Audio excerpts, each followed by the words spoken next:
ਕੰਮ ਮੈਂ ਬਚਪਨ ਤੋਂ ਲੈ ਕੇ ਜਾਣਦੀ ਹਾਂ। ਇਹ ਲਿਖੀ ਸ਼ੁਰੂ ਤੋਂ ਲੈ ਕੇ ਮੈਂ ਸ਼ਾਦੀ ਤੱਕ ਇਹ ਕੰਮ ਕੀਤਾ ਹੈ।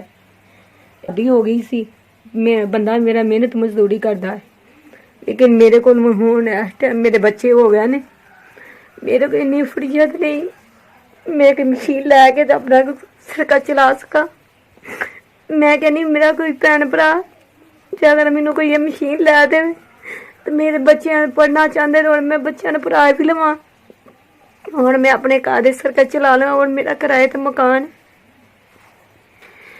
मैं अपना सरका चला लें। मेरे बच्चे और मेरा बंदा भी दिमाग का मरीज है, लेकिन मेरे घर का सरका चल जे मैं बहुत दुआवां देंगी जिन्हें मेरा मदद करेगा।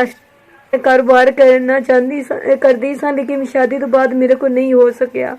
मेरे बंदे को इन्ने नहीं सी है जे मैनू मशीन लैके दे दिंदा, लेकिन हुण मैनू जरूरत है कोई मेरा भैन भरा मेरी मदद करे इस चीज़ की। ऐ मेरे बच्चे ने ये पढ़ना चाहते ने, लेकिन मेरे को पढ़ाई जोगे इन्नी फुर्सत नहीं मैं बच्चों को सही तरीके नाल पढ़ाई लवां और कादे सरका चला ला।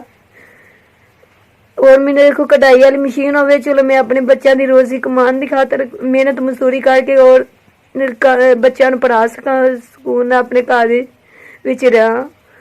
मेरे को लोगों की मेहनत नहीं होती, मैं कहनी मैं मेहनत करा तो अपने घर बह के अपने ही करा, किसी की मेहनत मेरे तो नहीं होती।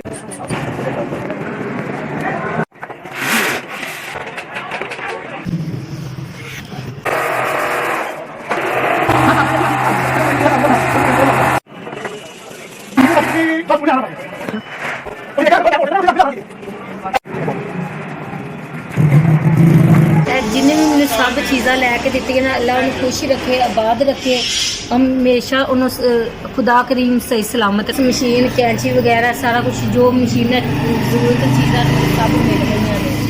ये 19,400 दी चीज़ा मेरिया आईया ने। जिस तरह मेरी मदद की मैं हर किसी की गरीब की मदद होंदी रहे। चलावांगी मशीन और मैं अपने बच्चे भी पालांगी, अपने घर दे रोजी रोटी भी चलावांगी।